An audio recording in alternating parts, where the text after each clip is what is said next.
Pessoal, bom dia. Primeiro, muito obrigado a todos que estão acompanhando o nosso webinar.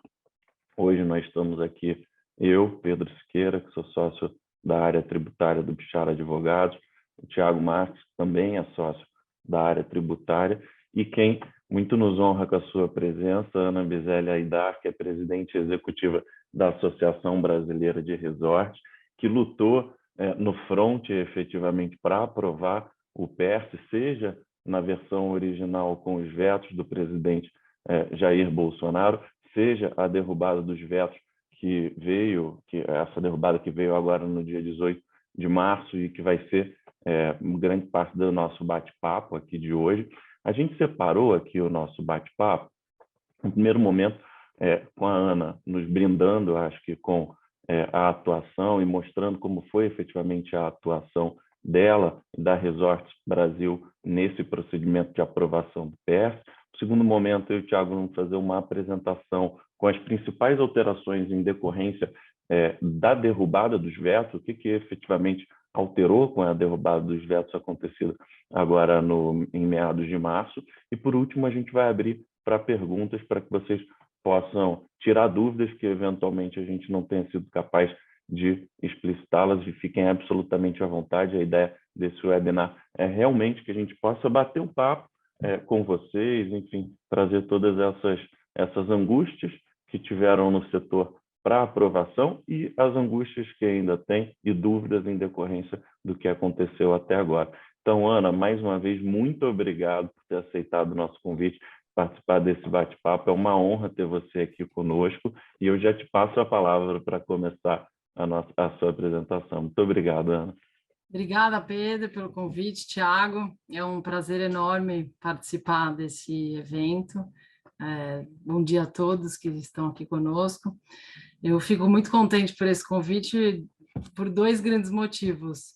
Primeiro, pelo próprio objetivo, né, dessa conversa, né? Então, falar sobre esse momento especial de uma possível recuperação acelerada, né, através desse incentivo que a gente vai ter, né, dessa isenção aí durante um período longo, isso nos motiva principalmente para recuperar rapidamente e profissionalizar cada vez mais nosso setor, né? Então, está muito contente, entusiasmado com essa oportunidade e também estou contente de fazer isso com vocês, né, do Bichara Advogados, que construíram junto conosco esse momento.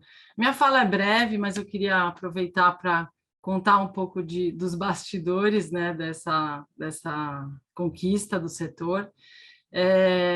Partindo lá do início, né, em março, quando começou a pandemia de 20, existia o setor de turismo. Para aqueles que vivem o setor, sabem que existem inúmeras associações, né, é um setor super fragmentado, pulverizado. Então, já existia uma atuação na relação governamental bastante presente em algumas associações e outras não, mas ela sempre aconteceu de forma muito fragmentada. E eu acho que a crise ela nos deu essa oportunidade de perceber a força do grupo, né? Então, inicialmente, já existia um movimento grande no agenciamento, de uma união das associações que trabalham a intermediação.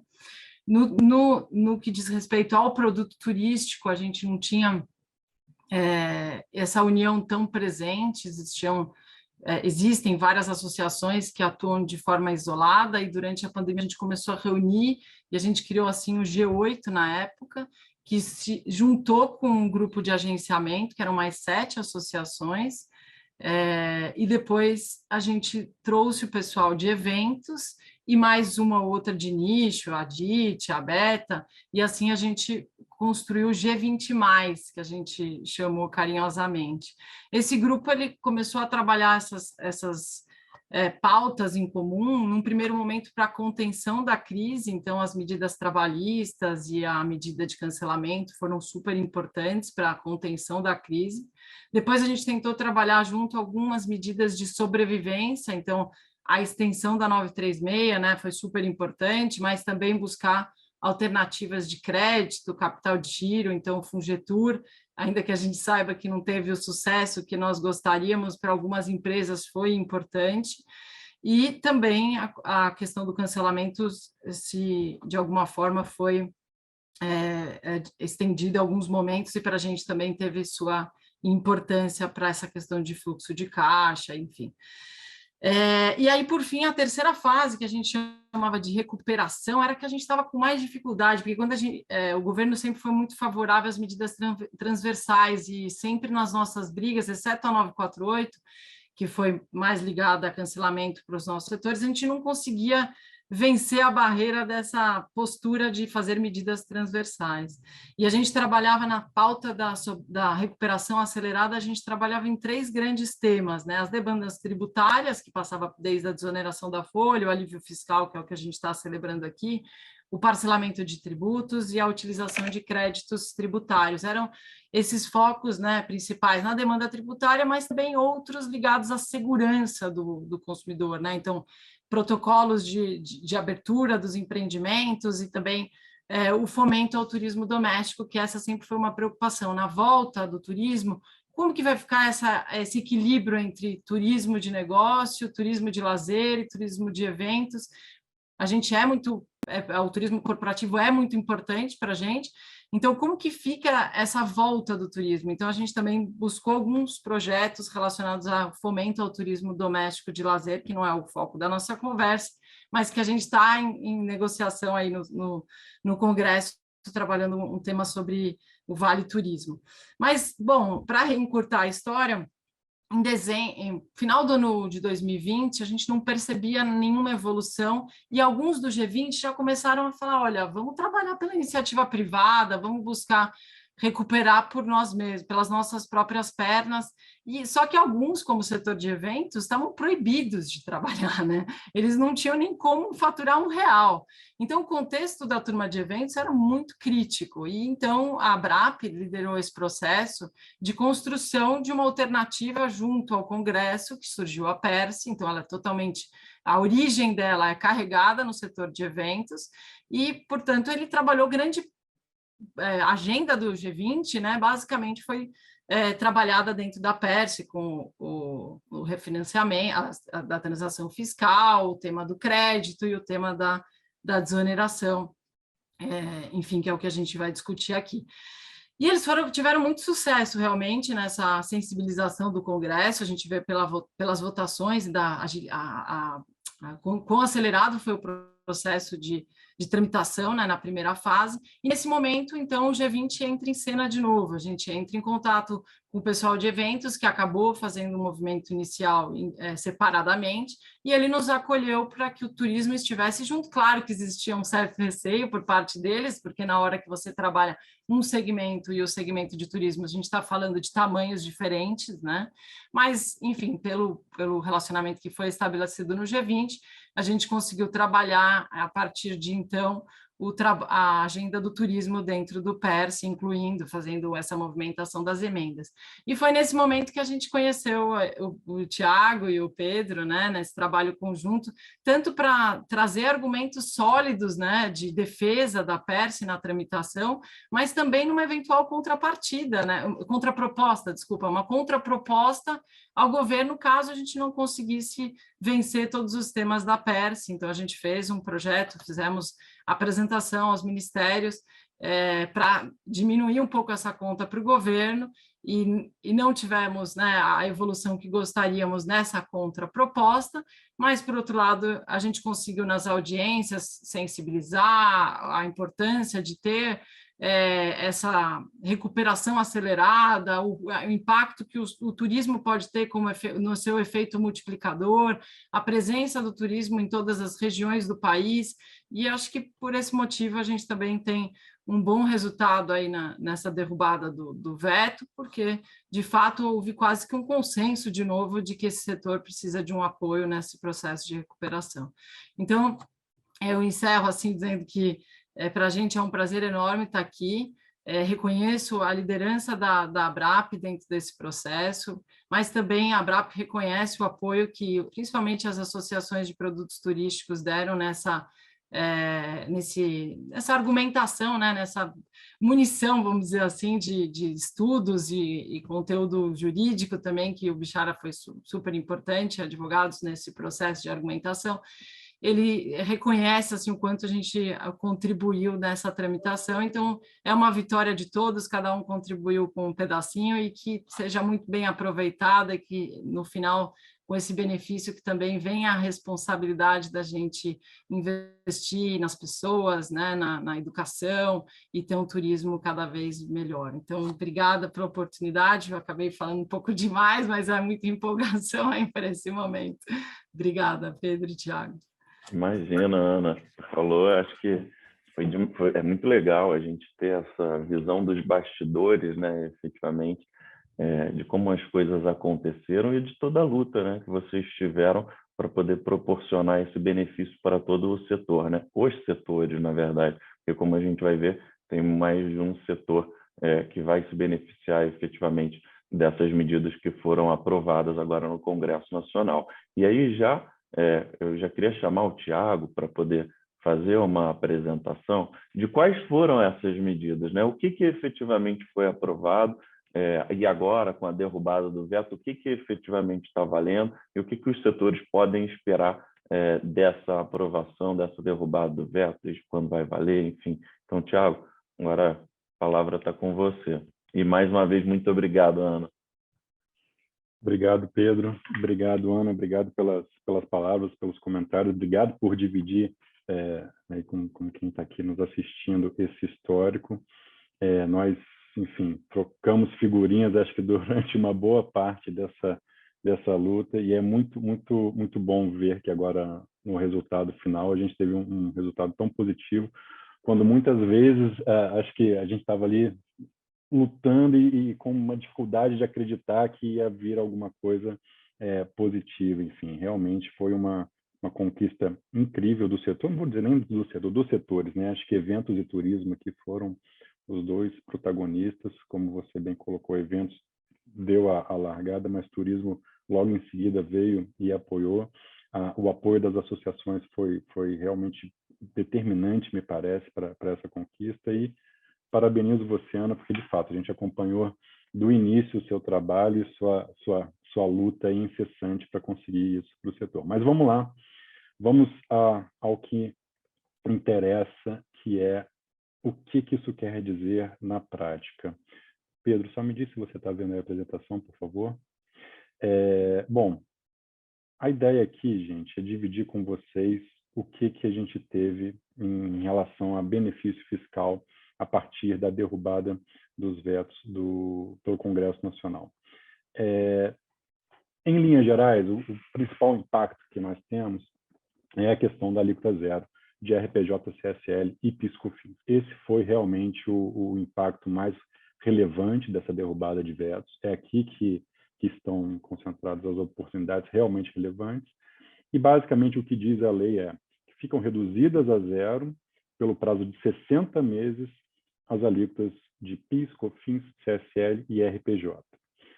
Isso já leva a algumas dúvidas iniciais, e essas dúvidas iniciais que eu queria discutir aqui com vocês ao longo dos próximos slides. Primeiro, quando começa a valer, afinal de contas, essa alíquota zero. Segundo, há alguma exigência de atividade prévia ou mesmo de cadastro prévio junto ao Ministério do Turismo.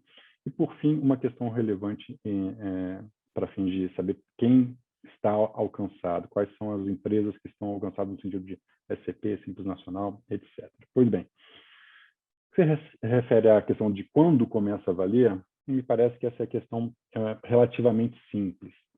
A gente tem um precedente do STF, que é bastante antigo, de 76, mas que foi agora em 2020, renovado e reproduzido no âmbito de um julgamento pelo STF de novo, em sede de repercussão geral, e que deixa bem claro essa situação quando você tem um cenário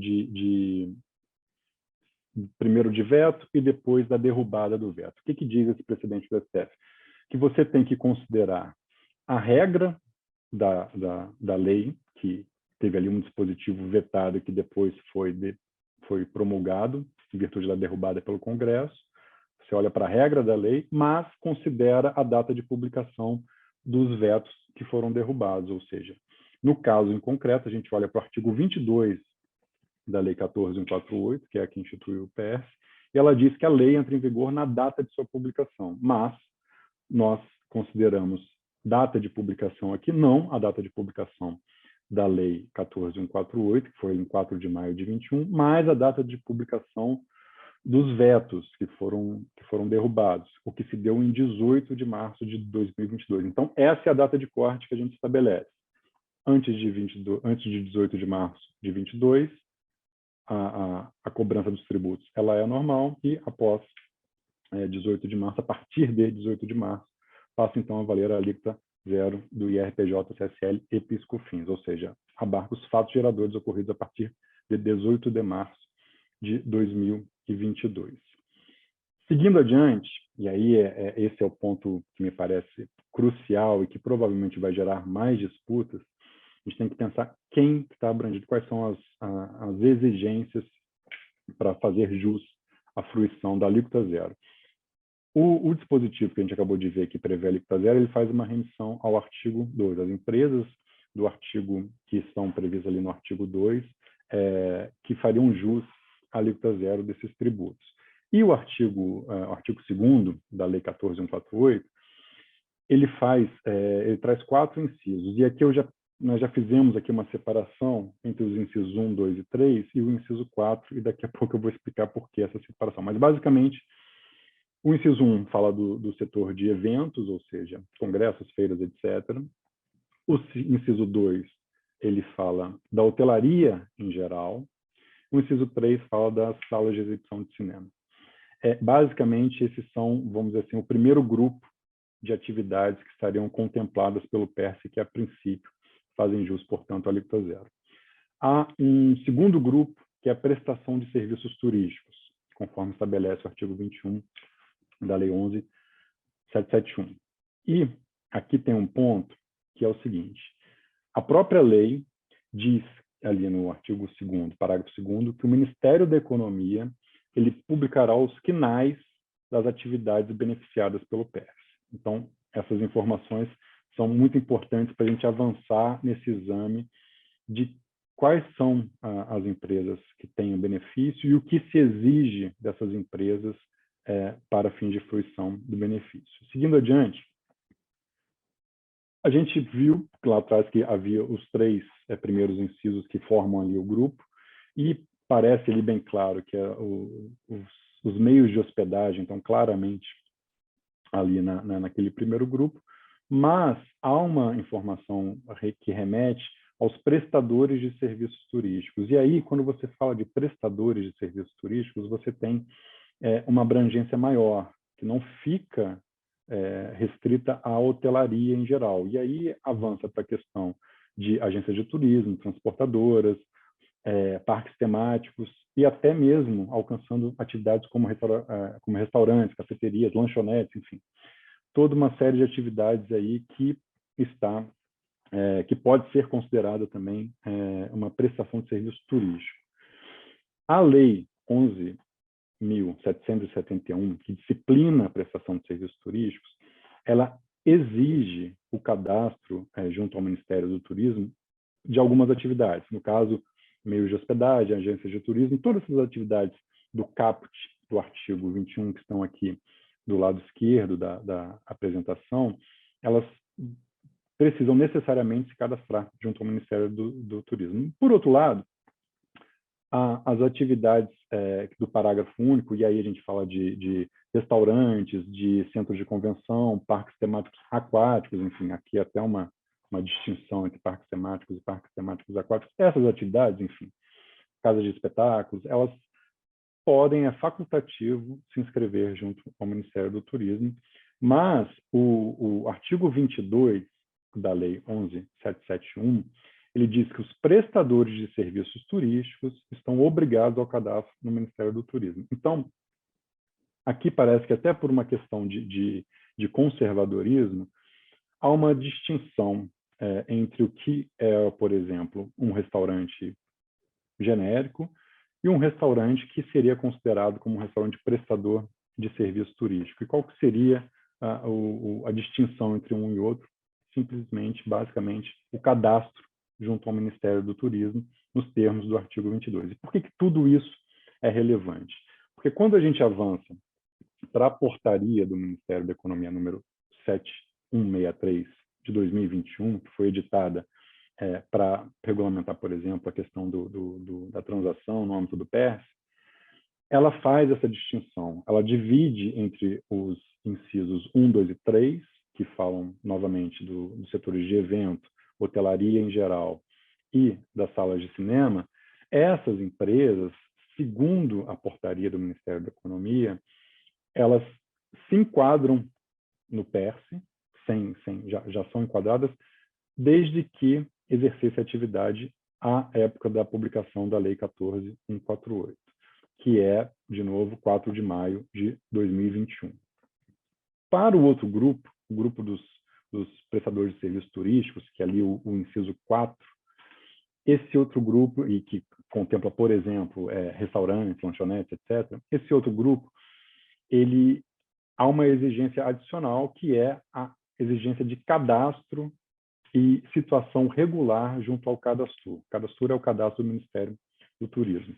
Então, esses são, vamos dizer assim, essa é a principal distinção entre aqueles grupos de empresas beneficiadas. E aí aqui a gente entra no primeiro ponto, que é um ponto que pode ser bastante discutido, que é: pode a portaria do Ministério da Economia impor essas exigências, tendo em vista que a lei do PERS ela não traz exigências similares, e quando a lei do PERS remete ao Ministério da Economia, ela diz que o Ministério da Economia vai apenas indicar os quinais beneficiados. Então, a rigor, aqui a gente já tem um primeiro ponto de potencial disputa, que seria pela legalidade da restrição imposta pela portaria do Ministério da Economia no que se refere ao alcance e às empresas abrangidas pelo benefício do PERS.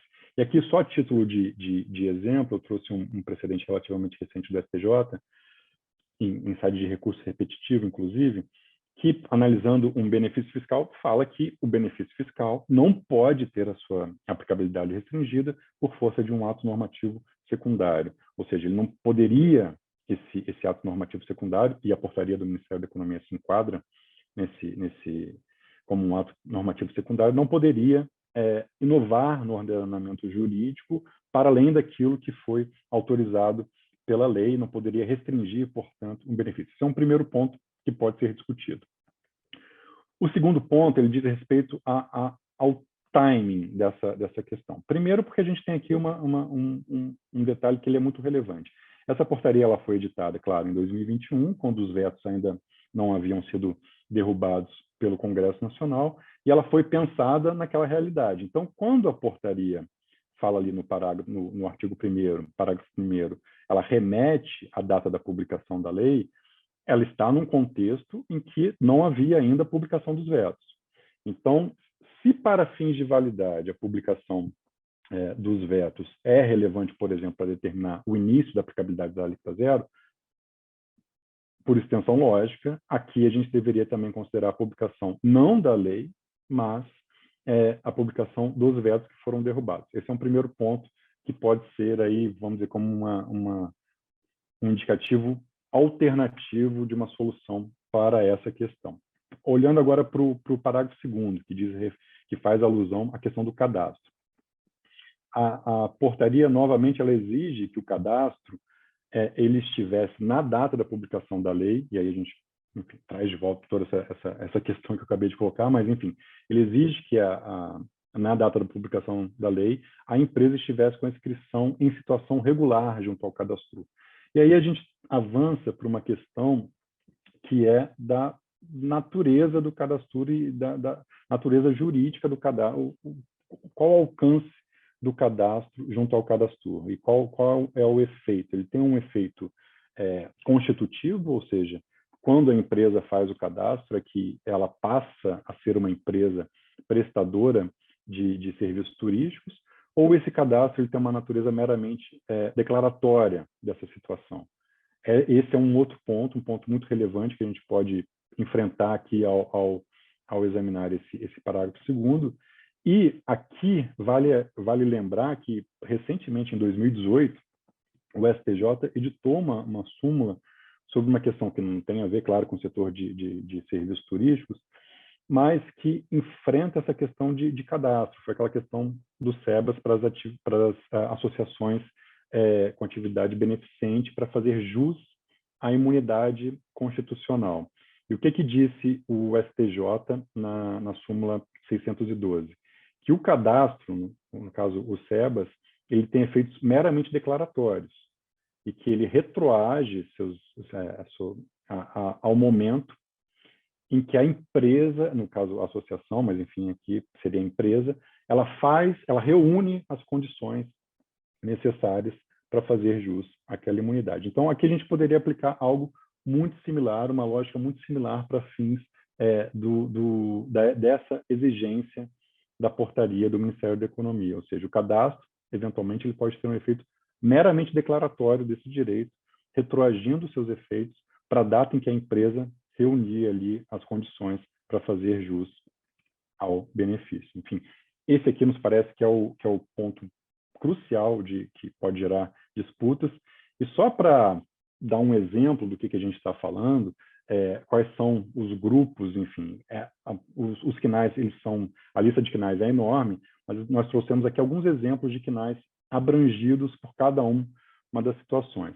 Em relação ao anexo 1, que exige apenas a atividade prévia, a gente encontra, por exemplo, hotéis, serviços de buffet, produtoras de filmes para publicidade, enfim, aluguéis de máquinas e equipamentos para escritórios, até mesmo atividades de vigilância e segurança privada. Para todas essas atividades, o que a portaria exige é apenas atividade prévia à data da publicação da Lei 14.148. Já o anexo 2, ele fala dos tais serviços de prestação de serviços turísticos.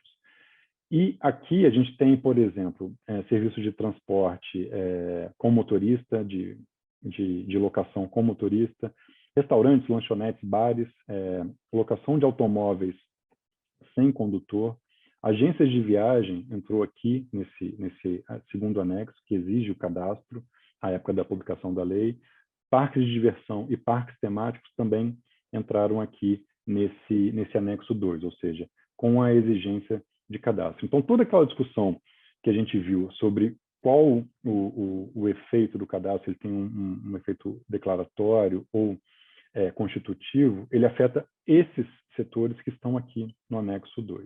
Bem, seguindo adiante, uma questão que a gente tem enfrentado muito, tem recebido muito, diz respeito à questão do CNAE secundário, ou seja, aquela empresa que tem um CNAE principal que não está contemplado no PERS, mas que tem ali entre os seus CNAEs secundários atividades que estão contempladas no PERS. Essas empresas, elas fariam jus ao benefício fiscal, a alíquota zero de IR, CS e PIS/COFINS? Ainda não há uma manifestação expressa em relação a isso, mas ao tratar da questão da transação no âmbito do PERS, a PGFN ela indicou que o CNAE secundário também estaria dentro ali das atividades das empresas que estariam abarcadas pelo PERS. Então, fazendo um paralelo com o que foi dito ali no âmbito da transação, parece que aqui nós não teremos problemas e também a empresa que tem o CNAE secundário abrangido pelo PERS poderá fazer jus aos benefícios. Um outro ponto, seguindo aqui adiante, que é muito relevante, esse é um ponto relevante especialmente para o setor de hotelaria, que diz respeito à SCP. As empresas que operam sob a forma de sociedade em conta de participação, elas podem também fazer jus ao benefício do PERS, alíquota zero? Parece-nos que tranquilamente sim, porque as SCPs são equiparadas às pessoas jurídicas, isso é reconhecido pela própria Receita Federal, desde 2004, e que deve se observar em relação a elas as normas jurídicas e tributárias em geral. Então, assim, não tem por que impedir que uma SCP faça jus aos benefícios do PERS. Inclusive, desde 2014, as SCPs estão obrigadas ao cadastro junto ao CNPJ, então você consegue, na SCP, verificar ali quais são os CNAEs que aquela SCP, porventura, desenvolve como atividade principal e secundária. A questão do Simples Nacional. A questão do Simples Nacional é um pouquinho mais complexa, porque você tem uma previsão na lei complementar 123, que disciplina o Simples Nacional, que, em princípio, obsta as empresas optantes pelo Simples Nacional de utilizar qualquer incentivo fiscal. E, para piorar um pouco o cenário, há um precedente recente do STF, em repercussão geral, que, analisando uma questão de alíquota zero de PIS/COFINS, muito embora cá entre nós ali a gente não estivesse falando de um benefício fiscal, mas, enfim, analisando uma alíquota zero de PIS/COFINS, em uma lei que limitava essa alíquota zero, impedindo a sua fruição pelas empresas do Simples Nacional, o STF entendeu que seria constitucional essa restrição. O argumento do STF foi basicamente que a empresa, o Simples Nacional seria um benefício e que aquela alíquota zero seria um outro benefício e que, como esse segundo benefício obstava a fruição pelas empresas do Simples Nacional, essas empresas deveriam escolher ou permaneciam no Simples Nacional ou abriam mão do Simples Nacional e usufruíam essa alíquota zero. Ou seja, basicamente, o que o STF disse foi: a empresa tem que escolher qual benefício ela quer, ela não pode não pode usufruir os dois. Cabe uma pequena distinção aqui para esclarecer que, naquele caso, a lei que traz a alíquota zero do PIS/COFINS fala expressamente que as empresas optantes pelo Simples Nacional não fazem jus à alíquota zero. Não é o caso da lei do PERS. A Lei 14.148 não fala nada disso. Ela não menciona as empresas do Simples Nacional. Então, essa é uma pequena distinção que pode ser relevante para esse caso. Ou seja, o precedente ali do STF não se aplica automaticamente porque tem essa distinção. Mas, de novo, há uma previsão genérica na Lei Complementar 123 que pode trazer algum problema para as empresas do Simples Nacional, e a gente precisa analisar aqui como isso vai ser endereçado pela Receita Federal e, eventualmente, até pelo Judiciário. Por fim, na questão aqui dos outros efeitos da derrubada dos vetos no âmbito do PERS, é importante mencionar também a indenização pela manutenção de empregos durante a pandemia. A Lei 14.148, ela trouxe uma previsão de indenização para as empresas que tiveram uma redução de faturamento superior a 50% durante ali os anos entre 2019 e 2020. Só que, nesse caso especificamente, ela fixou o teto de gastos, que é de 2 bilhões e 500 milhões de reais, mas ela disse que essa indenização será, o valor da indenização para cada empresa será estabelecido em regulamento. E, além disso, ela disse que o Poder Executivo pode adiar o pagamento da indenização para o ano seguinte ao da entrada em vigor da lei. Aqui, novamente, a gente fala da entrada em vigor desse trecho, que a lei é de 21, mas esse trecho foi publicado em 22. Então, nos parece que esse ano seguinte à entrada em vigor da lei, para fins desse artigo 6º que teve o veto derrubado agora pelo Congresso Nacional, ele poderá ser adiado até 2023.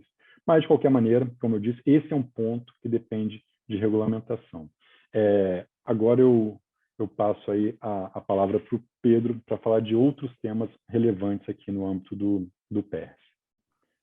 Acho que a gente já teve algumas conversas prévias, né, com algumas empresas dos setores, e a gente separou 3 principais indagações dessas empresas nessas conversas que nós tivemos. A primeira diz respeito aos riscos da discussão da constitucionalidade desses benefícios, né? Do benefício, efetivamente, da alíquota zero do IR, da CS, do PIS e da COFINS, né? E aí, para isso, me vale de uma frase que é atribuída ao ministro Pedro Malandi, que no Brasil até o passado é incerto. E é verdade, né? A gente que atua com o judiciário, acho que de forma corriqueira, a gente sabe que tudo pode acontecer. Então, de fato, hoje a gente tem muitos legitimados para proporem a ação direta de inconstitucionalidade. Um dos legitimados para todos os tipos de ação é o Ministério Público Federal. E dos atores legitimados, como, por exemplo, partidos políticos, etc., entidades de classe, esses dificilmente vão propor algo para poder declarar a inconstitucionalidade, porque todos estavam envolvidos na aprovação da lei. Mas o Ministério Público Federal tem essa legitimidade e não nos assustaria que, eventualmente, viesse uma ação direta de inconstitucionalidade para declarar a inconstitucionalidade do benefício, muito voltado com relação a um possível argumento de isonomia, para dizer o seguinte: olha, tiveram outros setores que também foram eventualmente afetados e não tiveram esse benefício. E aí, como que os setores que foram beneficiados poderiam responder? Olha, quem tem a legitimidade para escolher quais são os setores que vão se beneficiar de uma isenção ou não é o Congresso Nacional. E o Congresso Nacional ele exerceu na plenitude aqui a sua legitimidade, porque ele não só aprovou o projeto de lei nos termos em que ele se propôs, como ele derrubou um veto do Executivo que tentou alterar o que tinha sido deliberado e debatido no Congresso Nacional. Então, nos parece que há fortes argumentos para evitar com que o Judiciário efetivamente se pronuncie pela inconstitucionalidade dessa lei. Mas ele pode se pronunciar? Ele pode. A gente sabe, o Judiciário pode muito, ele pode eventualmente se valer de algum outro argumento, como a isonomia, que eu disse, para tentar, para eventualmente derrubar isso. Se derrubar essa norma, o que aconteceria, né? Ele pode ou modular os efeitos dessa decisão que ele vier a dar derrubando a norma e dizer, olha, daqui em diante, essa alíquota zero, né, esse benefício fiscal, já não vale mais. Mas para o passado, ninguém vai ter que pagar nada. Ou então ele pode dar efeito ex tunc, que é o efeito de voltar ao passado, a sua decisão, e falar que os setores beneficiados pela isenção, pela alíquota zero, teriam que fazer esse pagamento que eles deixaram de pagar. Mas, de novo, diante do que a gente vê do Judiciário, das decisões que a gente acompanha muito de perto do Supremo Tribunal Federal, a gente acha que tem um baixo risco de não modulação, se eventualmente vier a ser declarada a inconstitucionalidade disso, porque já é uma situação fechada, já tem um ato jurídico perfeito que foi ocorrido, que foi o não pagamento desse tributo. Então, a tendência é que, se eventualmente vier a ser declarada essa inconstitucionalidade, que é algo que a gente não acredita, mas se eventualmente vier a ser, que haja essa modulação, tá? Então, esse é um primeiro ponto. Mas acho que tudo isso reforça a aplicabilidade imediata da alíquota zero para o PIS, para a COFINS, para a CSL e para a IRPJ. A gente chama a atenção porque, como eu disse, o Judiciário muito pode, mas a gente não acredita que isso vai acontecer.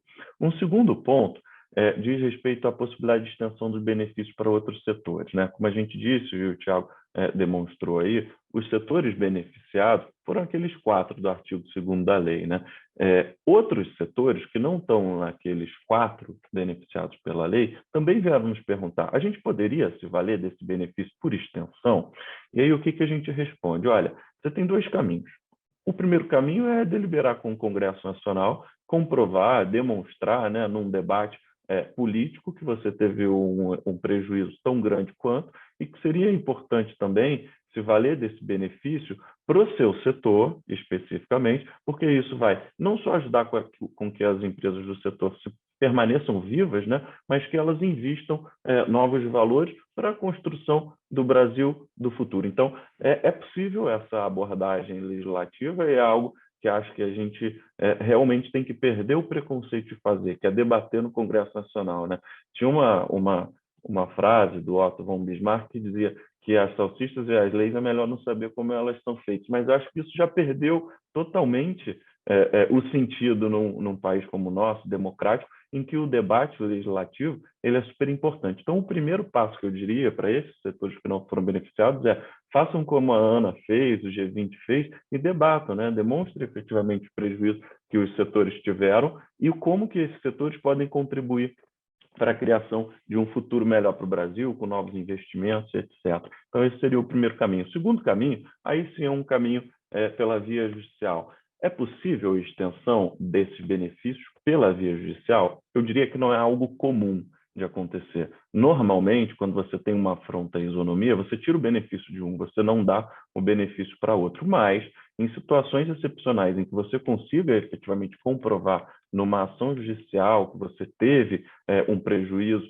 da mesma magnitude, que você eventualmente consegue demonstrar que você também vai ter esse espírito colaborativo, talvez seja possível você pleitear uma ordem judicial pedindo essa extensão de benefício.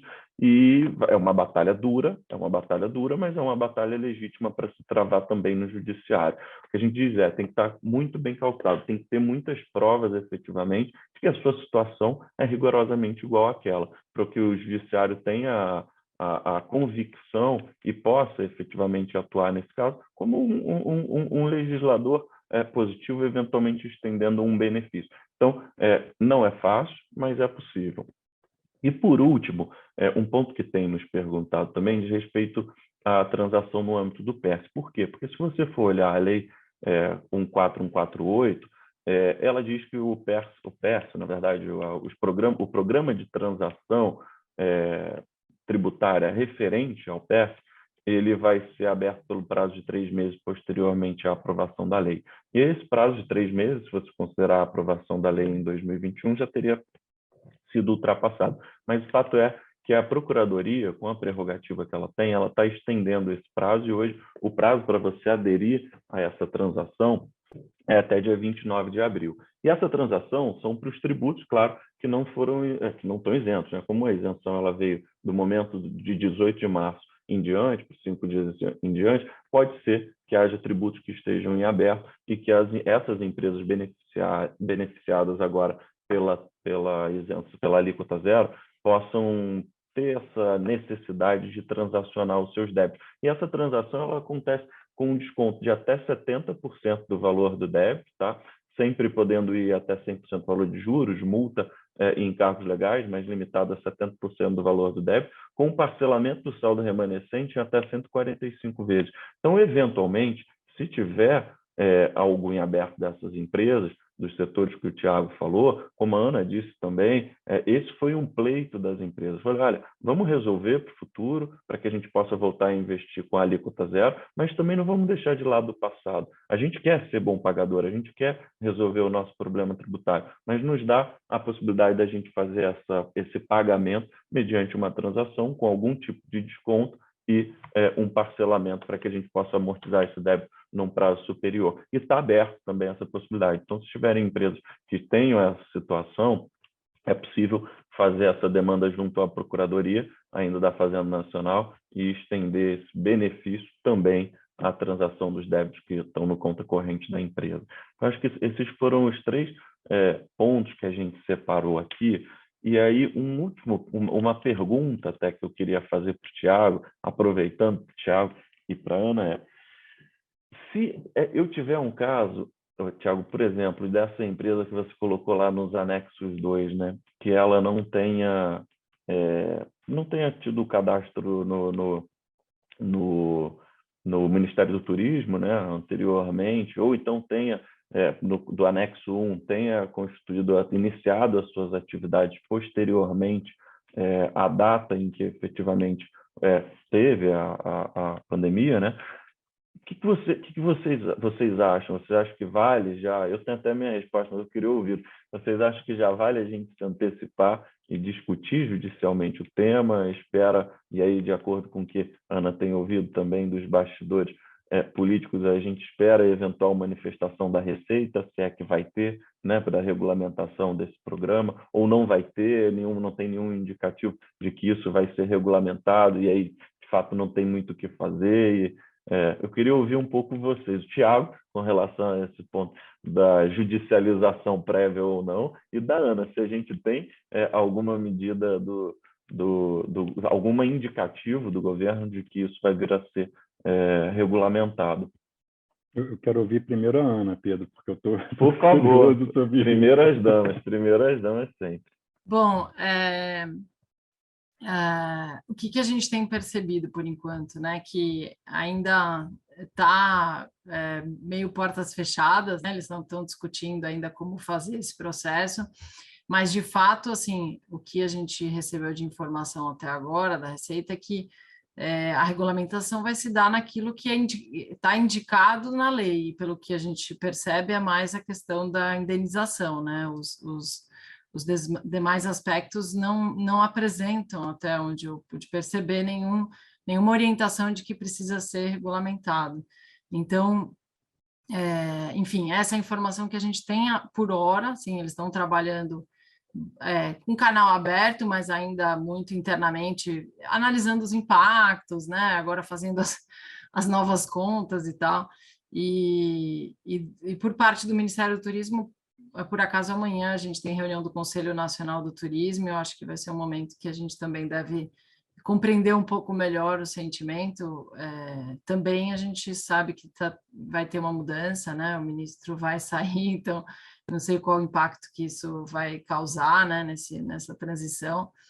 A gente ainda não tem certeza, sabemos mais ou menos quem pode vir a ficar na posição, mas, enfim, também tem essa insegurança agora específica. Mas respondendo sobre o Cadastur, a sensação, o sentimento é que eu acho que eles vão ser os mais restritivos na medida do que eles puderem, né, dentro do contexto, assim, porque para diminuir a conta, assim, eu acho, assim, é um palpite, não tenho nenhum fundamento, mas eu acho que eles vão tentar buscar restringir o que eles puderem, não sei se o Thiago concorda, dentro do que for possível. A gente teve uma sorte, né, que a portaria saiu antes do PL tá por completo, né, da derrubada, então acho que eles não tinham essa consciência quando foi feita a portaria, e isso nos permite que a gente tenha um volume de CNAE maior do que talvez eles estariam dispostos se tivesse passado lá atrás, né? Enfim, percepção. Não sei se eu respondi, Pedro, o que você esperava, né? Com certeza.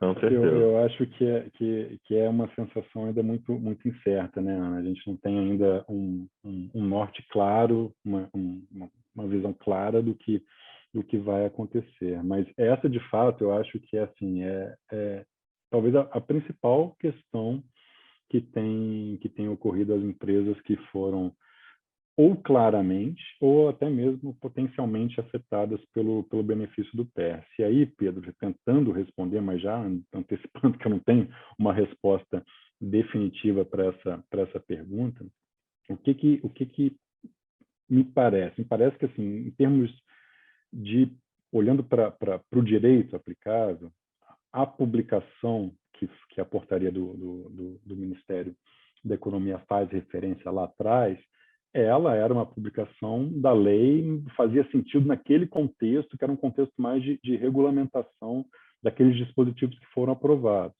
Olhar para aquela data de publicação, agora com a derrubada dos vetos, quando você tem uma outra data de publicação relevante, que é a data de 18 de março, como a gente viu, não faz muito sentido. Então, você estaria trazendo um trigger inadequado para essa, vamos dizer assim, considerando a consideração do início de atividade, eventualmente até do cadastro junto ao cadastro.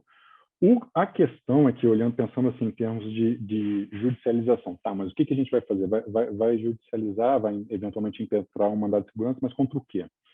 Porque a gente também não tem um indicativo da Receita Federal claro sobre qual a norma, qual a data considerada, etc. E tal. O que a gente pode pensar para aquelas empresas que, porventura, iniciaram suas atividades depois da publicação da 14148, ou seja, depois de 4 de maio de 2021, para essas empresas, a gente pode pensar, eventualmente, num ajuizamento de medida judicial para fazer jus à alíquota zero, no limite até com, se quiser, uma postura mais conservadora com depósito, eventualmente, dos valores que seriam devidos a título de PIS/COFINS e IRCS.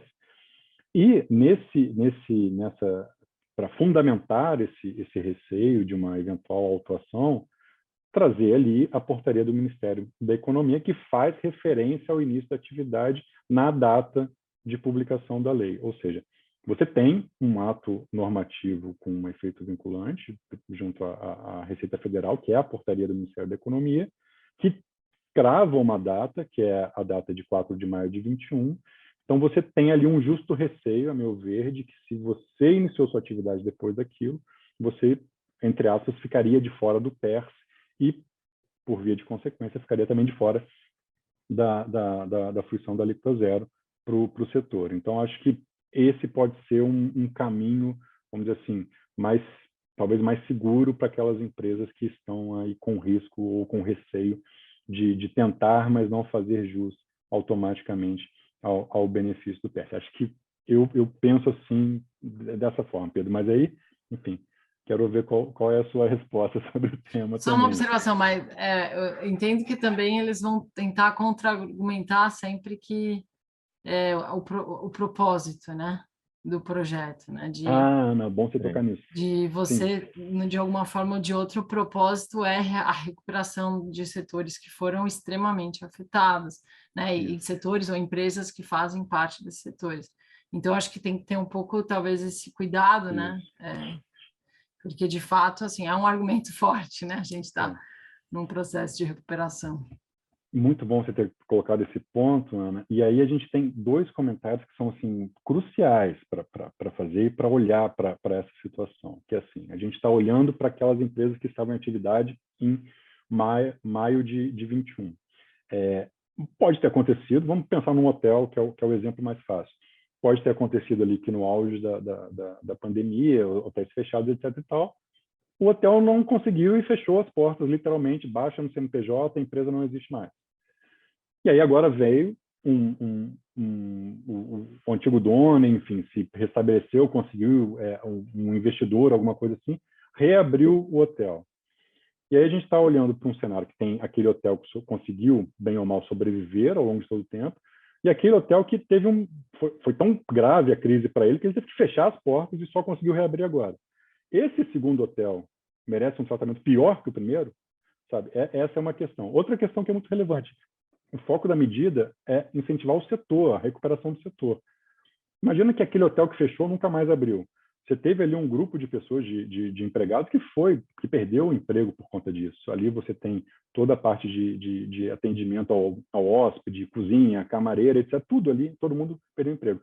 Um outro hotel que venha a se estabelecer tem potencial de recontratar todo esse time.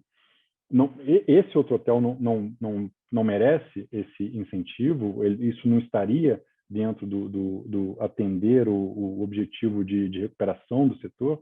São questões que são muito sensíveis. E aí, do ponto de vista jurídico, uma que me parece ainda mais grave é a questão concorrencial. Se você separa dois nichos, e aqui usando sempre o hotel como exemplo, mas isso vale para qualquer setor. Se você cria dois nichos de empresas beneficiada e não beneficiada, você causa uma distorção gigantesca no setor. Como que um hotel que paga IR, ICS, PIS/COFINS, vai poder competir com um hotel que não paga absolutamente nada desses tributos? Você traz uma situação muito difícil para o setor e, enfim, você causa distorções que me parecem aqui que seriam incompatíveis com o que a gente tem no nosso sistema jurídico. Mas, enfim, são questões em aberto ainda, essa é a minha visão, minha interpretação. Eu não ouso nem dizer que essa é a visão do escritório, pelo contrário, são só as minhas impressões iniciais sobre esse tema, mas esse é um tema realmente muito, muito interessante. Tiago, aproveitando, eu acho que concordo com tudo isso, eu acho que nessa questão, estou falando do hotéis, mas acho que isso vale para todos os setores, a distinção do aberto e do fechado, você vai conseguir efetivamente ponderar com a indenização que está previsto no outro artigo, né? Porque a indenização é justamente para quem ficou aberto pagando mão de obra durante esse período, né, da pandemia. Então, acho que não seria a questão da isenção ou da alíquota zero do benefício fiscal em si, né? Concordo, eu acho que são coisas diferentes, né? Então, você não poderia utilizar essa questão de ter sido aberto antes ou depois, o hotel ou qualquer outro estabelecimento, para você poder dar a isenção ou não. Acho que é uma setorial e para investimento de futuro.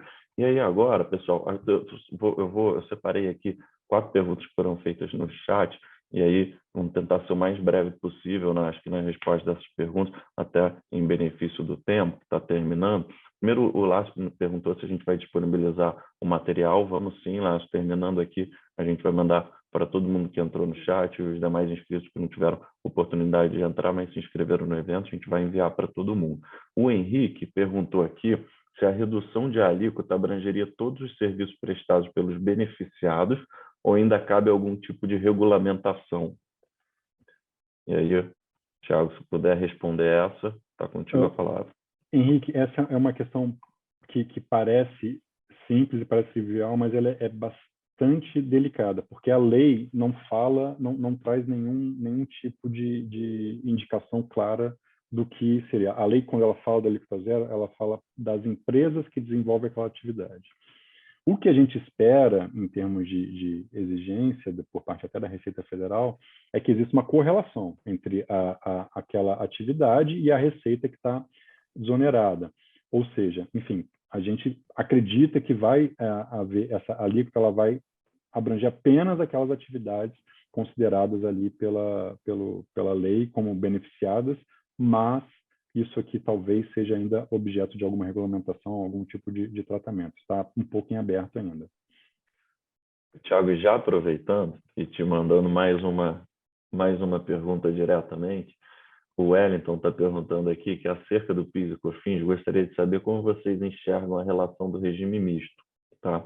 Essas receitas que agora estão com a alíquota zero ainda deverão ser consideradas para encontrar a proporcionalidade que aplicamos nas despesas, e as despesas que são 100% ligadas a uma receita não cumulativa, que hoje é a alíquota zero.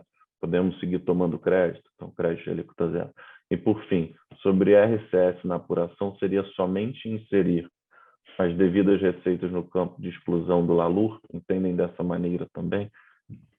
Uma pergunta bem... fácil, né? Mas vamos Eu lá. acho essa, Zé, então a gente vai pincelar aqui, porque grande parte a gente vai ter que ter, enfim, são perguntas que estariam numa opinião legal, numa resposta efetivamente para a gente conseguir passar para vocês. Mas a gente vai pincelar para não deixar sem resposta. Vou te dar o que seria a minha impressão, Wellington. A alíquota zero não mexe na natureza da receita, tá? Então, você consegue ainda distinguir quais são as receitas sujeitas ao regime cumulativo e ao não cumulativo para fins da proporção. Em relação ao crédito, via de regra, o que há na legislação é uma previsão que a alíquota zero ela não impede a manutenção do crédito. Então, você tem aqui uma possibilidade de manutenção do crédito, mesmo que a sua operação seja desonerada pela alíquota zero. Até porque, se não for assim, você teria aí o PIS/COFINS, que é não cumulativo, passaria a ser cumulativo, você passaria a ter como custo o PIS/COFINS das etapas anteriores da cadeia. Em relação ao IRPJ-CSL, de novo, sempre naquele nosso compromisso de só dar uma pincelada, a gente precisa separar as coisas. A gente não está falando aqui de base de cálculo, a gente está falando aqui de alíquota. Então, a composição de base de cálculo, a gente não está falando aqui de exclusão da base de cálculo. A gente está falando da alíquota que vai ser aplicada sobre a base de cálculo que vier a ser apurada pelo contribuinte. Então, são coisas diferentes. A gente acredita que aqui a base de cálculo ela seguirá sendo apurada normalmente. O que muda é a alíquota que vai ser aplicada sobre essa base de cálculo.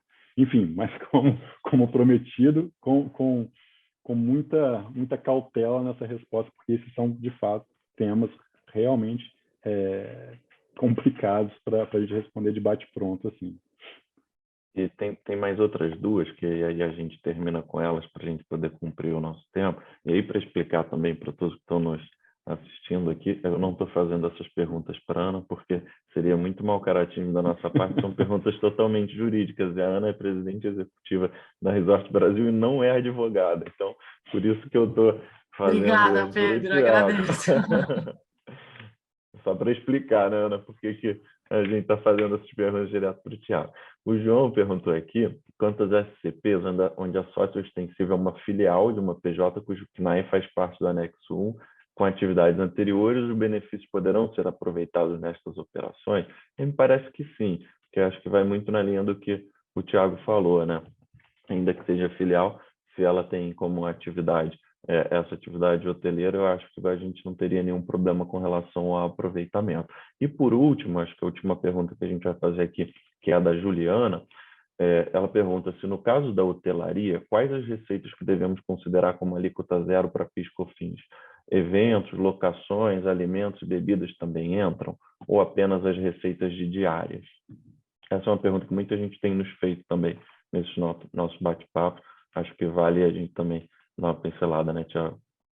Sim, aqui essa questão, Juliana, ela é bastante interessante e vai depender um pouco. Eu costumo usar como exemplo a questão da lavanderia. A lavanderia não é uma atividade que está prevista no PERF, por exemplo, ela está totalmente fora.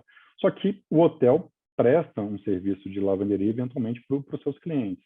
E aí o hotel que faz esse serviço de lavanderia, ele faz totalmente no contexto do serviço de hotelaria. Ele não é um... Se eu passar na frente do hotel e quiser deixar ali uma trouxa de roupa suja para lavar, ele não vai fazer isso. Ele não é uma atividade dele. Então, é uma atividade apenas acessória no contexto do serviço de hotelaria. Então, esse tipo de receita, quando ele está dentro, vamos dizer assim, dentro da fatura de que você emite ali para o seu cliente, da nota que você emite para o seu cliente de hotelaria, parece que tranquilamente estaria ali dentro da hotelaria em geral, que é alcançado pela alíquota zero. Há, porém, agora, e aqui, só fazendo um breve adendo nisso, não me parece que existe diferença se o hotel fazer a lavanderia interna ou contratar um terceiro. O que interessa é como ele cobra isso do cliente, se ele cobra ali no contexto da atividade hoteleira, parece que está dentro. Agora, por exemplo, a parte de restaurante. Há muitos hotéis, claro, que tem um restaurante que está integrado, totalmente integrado à hotelaria, você nem tem um CNPJ próprio, mas há hotéis que têm um restaurante próprio, e ali aquele restaurante é um CNPJ diferente, emite até uma nota diferente quando tem uma operação. Ali atende um cliente, alguém de fora pode tranquilamente ir lá e fazer uso do restaurante, enfim. Nesse caso, aí a gente entra naqueles... o restaurante é um dos setores que está ali no anexo 2, que exige o cadastro junto ao Cadastur. Então, teria que olhar, por exemplo, esse restaurante já está no Cadastur?